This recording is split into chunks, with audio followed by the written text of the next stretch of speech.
A few weeks ago, I was playing around with some different lighting techniques for my future brick films, and it inspired me to make a Commandos-inspired brick film. And a few weeks later, it's finished. So Squad 666 took me about a month, and it was really fun to make. It had some really cool lighting and some hard challenges to get around. We're going to go over it all quickly in this video. Now obviously with this brick film I was focusing more on the lighting than anything else. You can see here some of the sets which I used.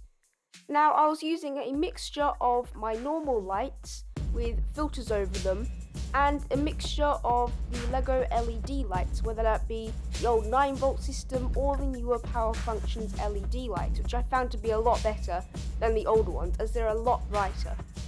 Now I started off filming it for the filters over the lights as normal paper, but after a while I got these really cool gels. I've got a green, a blue one and a red one, and they work so much better. So towards the end it does get a bit more professional. However, while I was editing it, I decided to make it look just that bit better. So I made my own custom 3D LUT in Filmora, which enhanced all of the blues and the reds, which just made it look a lot more vibrant and a lot more dramatic.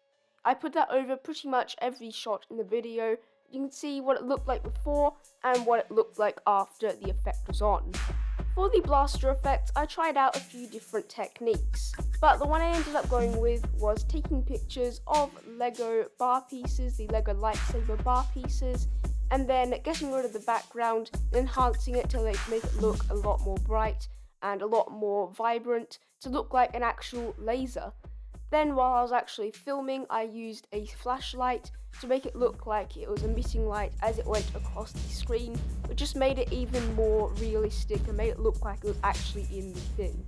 Some final touches I added was brightening some of the things which weren't actually lit, which should be lit, like this light on this control panel. So I just cut out that little section and made it a lot brighter and a lot more saturated, so that it looked like it was an actual light, even though I couldn't get lights underneath that to make it light up in the actual thing. And then for that explosion, I also did add in quite a few different effects. You can see here I've got like 12 different things all stacked on top of each other. That's just different brick elements which I filmed separately in front of green and blue screens, and then also some explosion effects which I've used in the past. Finally, for this scene where the gunship flies in, I just did that all digitally.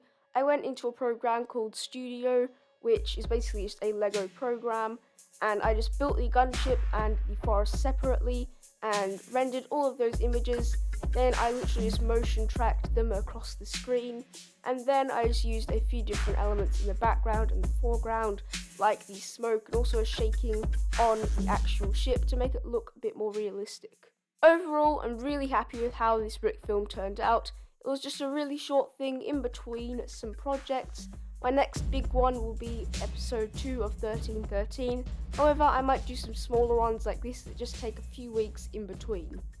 I can't wait to bring you more in the future, and I hope you enjoyed this behind the scenes. Thank you for watching, and goodbye.